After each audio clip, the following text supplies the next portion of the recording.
Welcome back, everybody, to In the Loupe.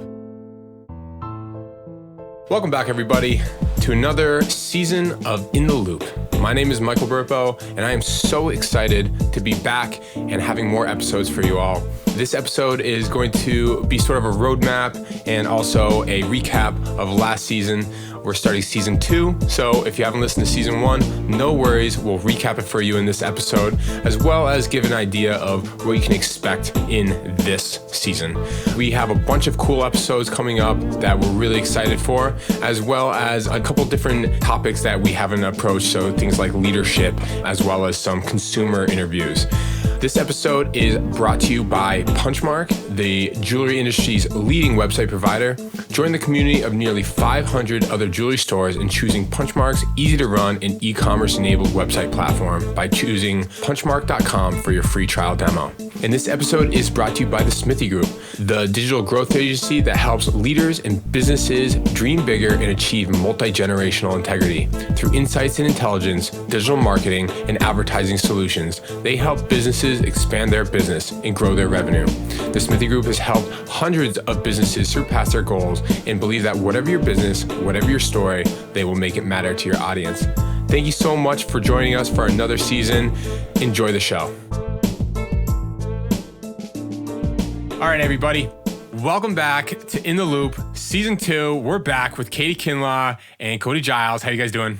Good. Doing good.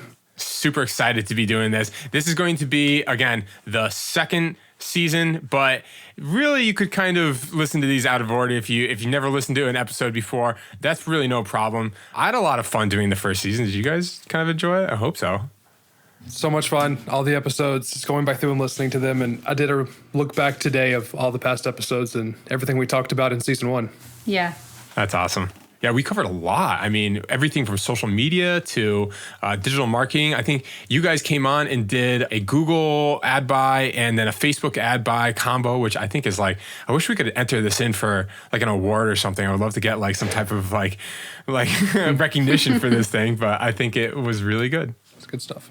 Okay, guys. So before we get started, normally we have an intro, but I would just want to say this is In the Loupe for season 2, and we're brought to you by Punchmark and the Smithee Group. And a very special thank you to Podium, and they are sponsoring our show, and we couldn't be more grateful. So a couple of different changes coming to the show this year, and we're going to try to keep this short before we get off to the races. The show is now going to be weekly, so we're coming out every Thursday instead of bi-weekly, which it was in the first season. We're not doing a live show anymore, but we're going to be just coming straight to you with pre-recorded content, but I think it might be a little bit more frequent and able to be covered a little bit quicker. We're going to be covering a couple different topics as well, which are going to, I think, span the whole gamut. Last time we focused a lot on digital marketing. Not that that's a bad thing. Katie, I could see. Right. Like, yeah, let's go. But we're going to be kind of diving into a few other things like leadership, and we're going to be doing some customer interviews and a few other things like that. And I'm really excited to kind of get this thing going. So what do you think is causing the changes? I mean, apart from COVID, what sort of changes are you seeing in the marketplace? I mean, maybe since August, but really in like the last year. What do you guys see as a big change?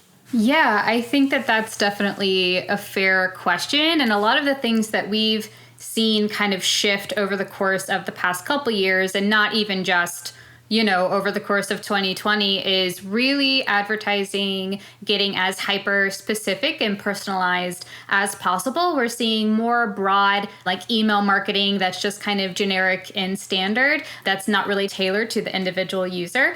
Just as an example, is not performing quite as well. So just seeing in terms of all of those channels, ads online, email blasts, really being as individual and specific to the actual user is going to be really your best bet. That's one of the more significant trends that we're seeing there too.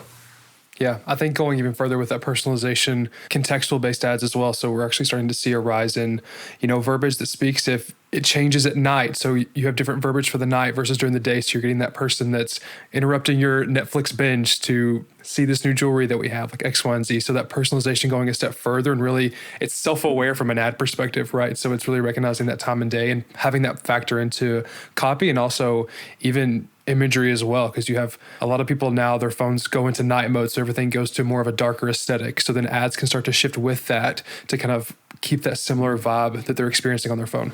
Man, I didn't even think that dark. I have a yellow tint on my phone that shifts everything so it's like less strenuous on your eyes. To me, I think that the biggest one is switching less from the kind of, I don't know, like the factory made sort of style of things and shifting right into a very like boutique style of not just marketing, but product and everything in between. Is I like that feeling that something that was made from scratch or made for me or made custom. I like that feeling I get when I buy it much more than when I buy something of this, even if it's of the same price, that was mass made. And I guess that's kind of related to that retail therapy that I feel like people sometimes talk about. Definitely. So what about, are you guys seeing any new platforms emerge? I remember when we had talked about this before, Cody, you mentioned talking about TikTok. I think we had all talked about TikTok. It still hasn't gone anywhere. What do you guys think? Should jewelers be on there? It's different. I mean, we say definitely you need to make sure you have Facebook and Instagram taken care of, and you're doing well on Google, and you have kind of have those maybe 3 core anchors, and you're doing those really well before you start venturing into other platforms. We still have jewelers coming to us all the time. Do I need to be doing TikTok? Like, no, we still need to get your Instagram together and focus on that first. So it's still the ones and twos that we're trying to take care of. TikTok, it's still kind of the Wild West, right? People can sign up, but you don't have to have any sort of demographic data, and you lose a lot of those targeting capabilities that you would find on other platforms. So it's still somewhat of the Wild West when it comes to marketing and really what its place is in for smaller businesses.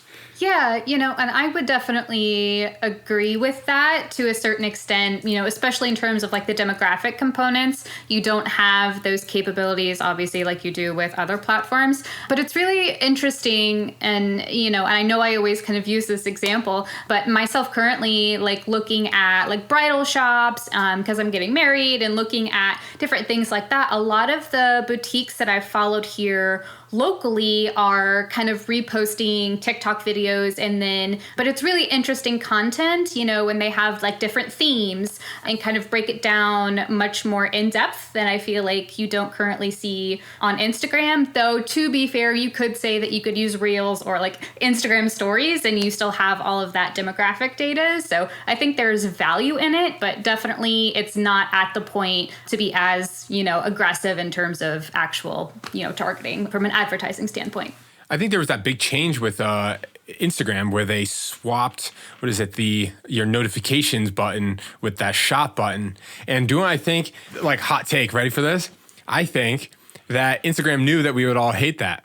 And that's probably the spot that I select the most, the notifications as well as the home button. So I keep hitting that and it keeps bringing me to the shop button.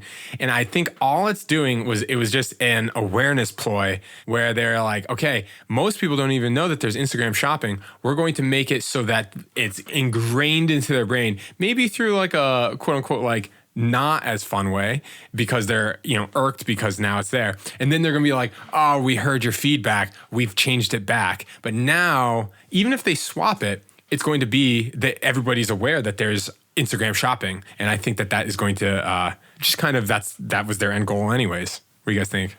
You could be onto something. You know that it's there now. You know about Instagram shopping. So it was interesting to see that rollout because from our team, a few of us got the update a long time ago, and there was an extended period of time where no one else had it. So we're like, our notifications disappeared. The button disappeared. They're like, what are you talking about? It's still the same for me. And I think finally now everybody's rolled over to that Instagram shopping button, but it's so easy to default to clicking in there and expecting notifications. And now it's shopping, so everybody knows about it. I have 2 accounts. I have one for like a personal art project, and I have my own personal account. And one has the shopping button, and one doesn't. Really? And it's just like, so it just like ruins the whole thing for me. But do you want to see really interesting? Again, on the one that doesn't have the new change, I have no idea where to find the shopping button. Right. So I guess it proves their point is like they wanted to make it more aware. And I'm sure that they see Instagram as like a big revenue driver. And I suspect that change was, calculated. Of course it's calculated. 100%. So I guess one more thing, kind of another thing to wrap up. I guess this is kind of more of like a holistic sort of wrap up what we saw since the last episode. What kind of changes did you see in end of year marketing? So I'm talking November, December, did you guys see as opposed to years before this? I mean, I think our clients really focused a lot more on digital marketing and online presence because, of course, most people did more of their shopping online. What'd you guys see? I think from our side, some scenarios you get to December and you start to see CPMs rise and the cost in the auction competition go up.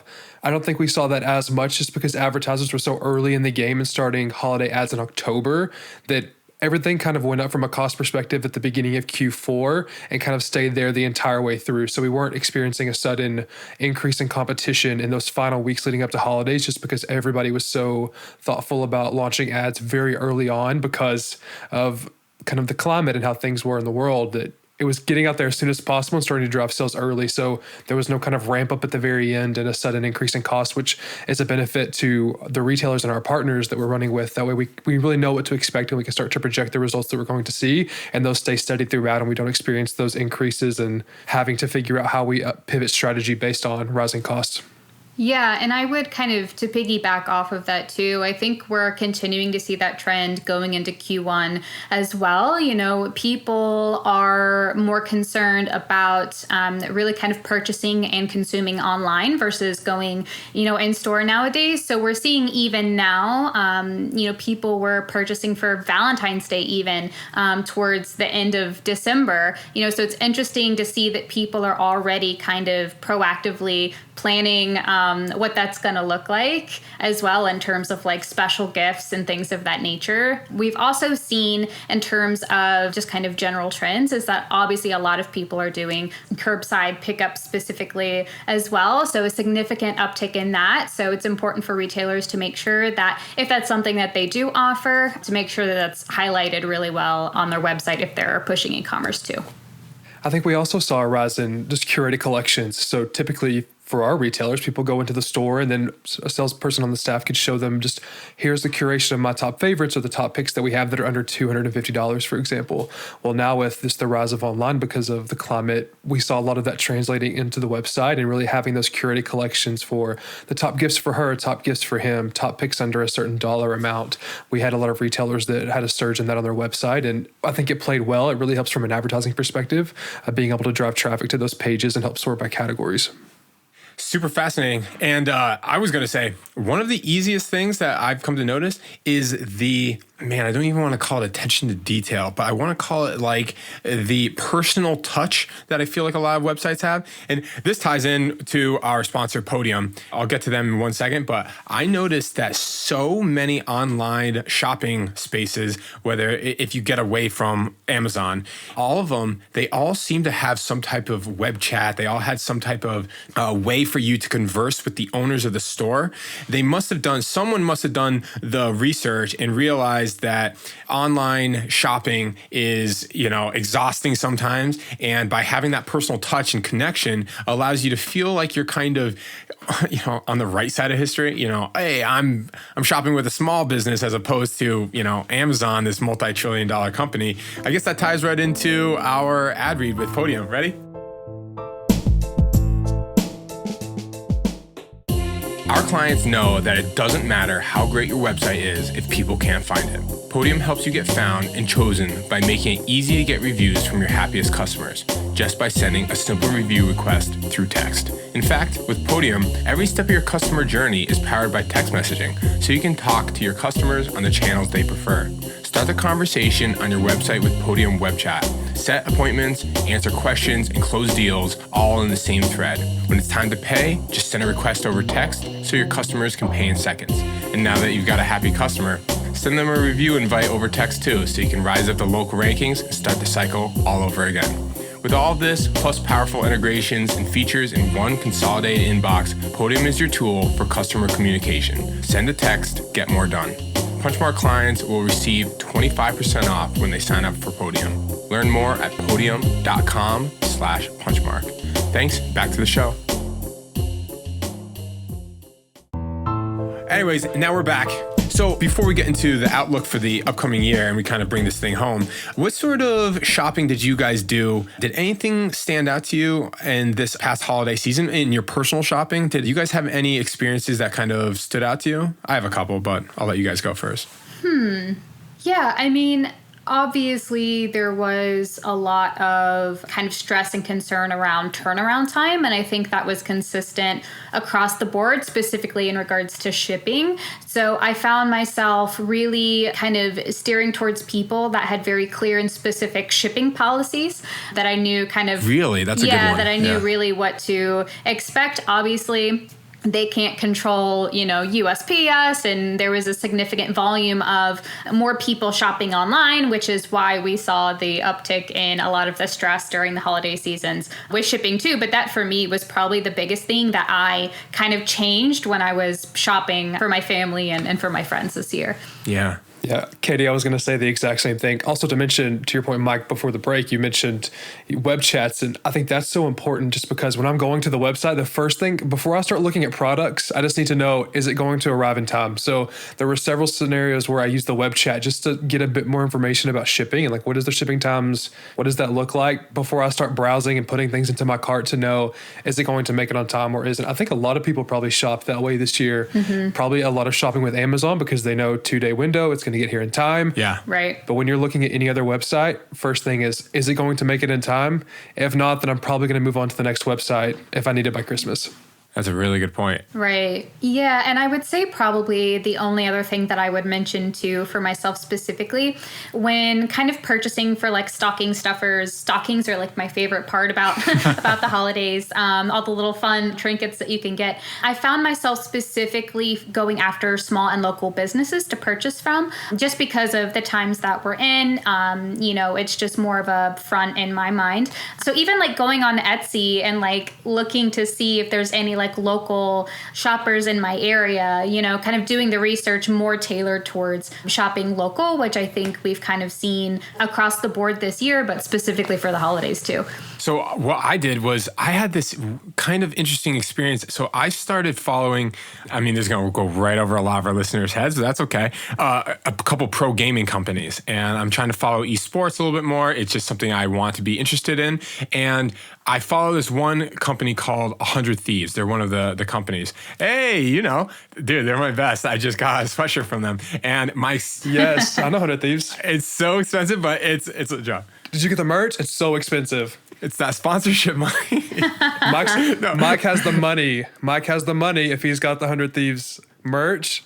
That's where the sponsorship dollars are going. Okay. Yeah, that's right. No, what's funny is, so they have these things called limited drops. And just for the people that are listening, I'll just try to set it up for you. I feel like these people might know. But limited drops, what they do is they intentionally print or produce less than the amount that they know they could sell. So if, say, they're going to make sweatshirts, they make, and they know that they could sell 500 sweatshirts, they might make 100 sweatshirts. And the reason why is they do a thing called price laddering, which is where, say they sell this sweatshirt for $100. Well, they know that if they sell less than the amount that's warranted or the amount that's wanted, then someone is going to buy that sweatshirt and then sell it to someone of the other 400 people that didn't get it, and then they're going to mark up the price. So if they take that $100 sweatshirt and they sell it for $200, well, that means that 100 Thieves can come back the next drop and sell another sweatshirt for $150 and still be under the StockX price, the resale value price, which means that they are still under the value, but they just marked up, 50%.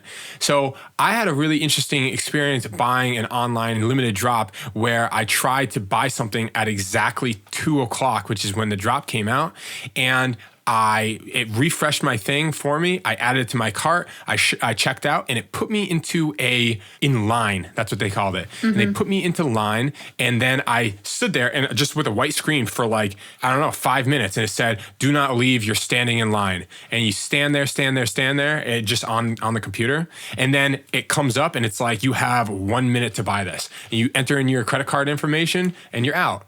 But it was fascinating where they give you what I would call an aggressively ugly screen to stare at while you're standing in line, but They know you're not going anywhere, so they can kind of pull back the UI and experience design because they already have all this bandwidth to work with when it comes to what you're willing to tolerate. They could have put up like a freaking epilepsy-inducing flashing screen. I probably would have just stood there with my hand up against the screen and waited until I was willing to check out, Pretty interesting. Well, isn't this interesting? Because the typical process is you wait to get into the store, either physical or digital. You wait to get in, then you can go about your purchase. Here is saying everyone can come in. Now you need to wait to make that purchase. So they can see in real time all the things that are being added to cart, how many people are in the store, all of this data they can gather, and then to check out is that point that you get in line. It's a little challenging because you think, oh, I've made it into the website. I've got it. I've secured the bag. And then you realize, no, there's another line to check out. Yes. So for consumers, I think it takes a bit of time to get used to that flow because we're so used to the other way of, I think about Ticketmaster, and you want to buy concert tickets. You just have to wait in that waiting room for 20 minutes before you get in to see the tickets, to now I have access to everything. I need to find something quick to get in line. It's almost like going into an actual store and you're getting in line to wait to make a purchase. It's fascinating. They put the bottleneck at, I guess, maybe metaphorically in the farther end of the buy funnel. They put the bottleneck at the very end, which means they have a 100%, like 100% checkout rate, as opposed to putting it in the front. And then everybody who gets through, they might not have a 100% checkout rate. And some people might leave upset because they waited and then they tried to buy and it wasn't there. It's kind of just flipping it on its head. It's just sort of interesting. Yeah. It's purely psychological. If I can get into the website as soon as I get there, and if I know I'm in line to check out, I'm going to stay, versus if I try to go to the website 2 minutes late and I can't even get to the website, I'm going to leave and not think about it again. So it's all a psychological game, and it increases purchases. It has to, 100%. Yeah, and another thing that we've even seen kind of in that same component too is a lot of pre-ordering as well. So situations like that where inventory is relatively limited, especially I think over the course of the past business quarter, where maybe inventory is a little bit less scarce because you have to obviously bring that in and, is a little bit limited in terms of what that kind of flow looked like. So a lot of people pushing towards pre-ordering has certainly helped kind of curb a lot of those angry people that went through the whole process, waited in line, wasn't able to make that purchase. And a lot of people were able to help with that situation by utilizing it that way too. So guys, maybe let's just take a look at the upcoming episodes in the season. I'm just going to kind of just give you guys an idea of the pieces that are going to be coming up, just so that you can be excited and also to see where our head's at with this podcast.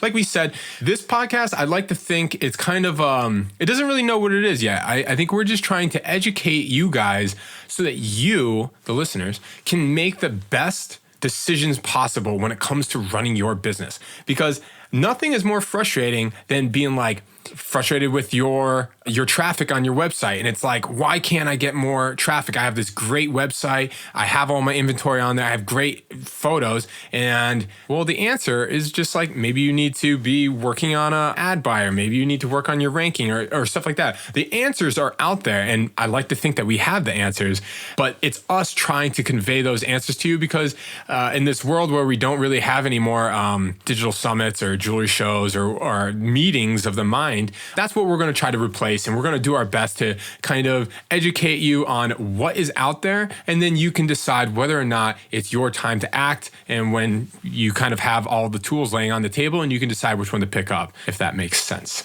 So a couple things that we have coming up. We have next episode is going to be about which digital tools should you be taking advantage of, which is really exciting. These guys, of course, are much more experienced with that, but kind of there are a couple things under $20 a month, right? What do you guys think? Under $20 a month that you can be just really elevating yourself as far as and make it so that you don't have to work quite as hard. You can just spend a little bit of money just to ease yourself in there, as well as a couple of our favorite websites in the jewelry industry, or a couple of websites that we think are really cool and what makes a cool website.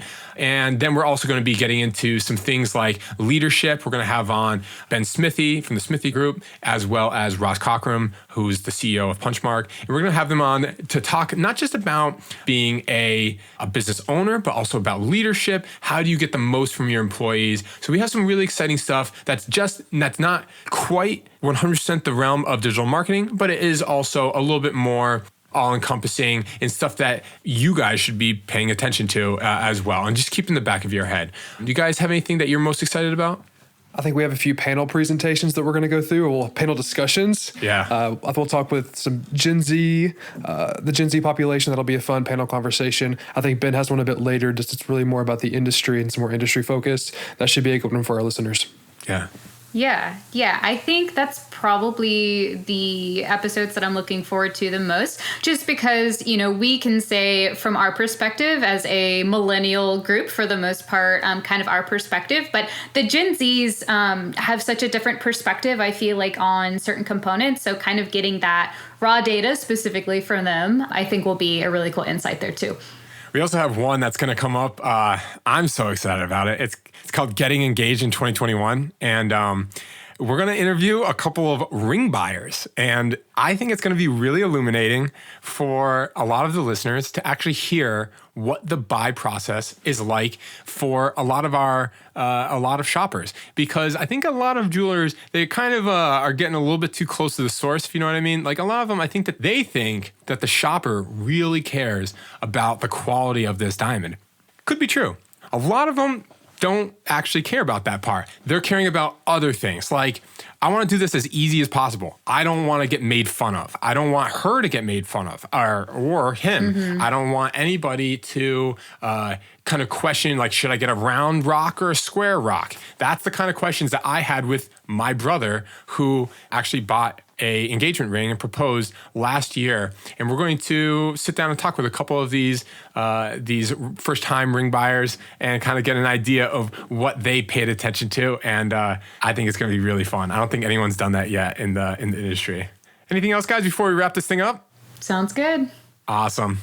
Anyways, we'll be coming back to you next week, next Thursday. A special thank you to Katie and Cody. I think you guys are going to be on the next episode, as well as a very special thank you to Podium for sponsoring this episode, to Punchmark and the Smithee Group for making this happen. And again, my name is Michael Burpo. Thank you guys for joining us on In the Loupe, and we'll talk to you next week. All right, bye.